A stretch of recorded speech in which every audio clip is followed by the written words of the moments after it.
అసలు జర్మనీ గురించి మీరు తెలుసుకోవాల్సిన ముఖ్యమైన విషయం ఏంటిదంటే, యశ్వంత్ నీకు అమ్మాయి అయితే సూపర్ ఉంటుంది అనుకుంటారు. షాపింగ్ చేద్దామని అనుకున్నాం. నిన్ననే ఫ్రెష్గా క్రికెట్ ఆడుకుంటూ షూస్ ఇరిగిపోయినాయి. క్రికెట్ అంటే మా వాడు వైస్ కెప్టెన్ క్రికెట్లో. ఎవరిచ్చినారో అనుకోకుండా ఆడే తీసుకున్నాడు బలవంతంగా.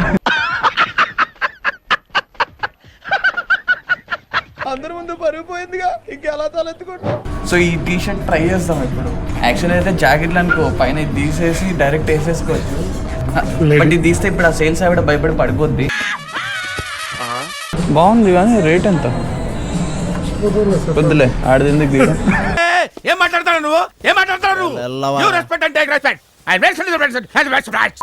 అసలు జర్మనీ గురించి మీరు తెలుసుకోవాల్సిన ముఖ్యమైన విషయం ఏంటిదంటే, మాల్స్లో అయినా కానీ బయట అయినా కానీ ఎక్కడైనా టాయిలెట్ వస్తే డబ్బులు కట్టారు. €1, €1.5. ఇది ఏంటంటే ఇది వ్యాపారం అని అంటారు. ఇది వ్యాపారం.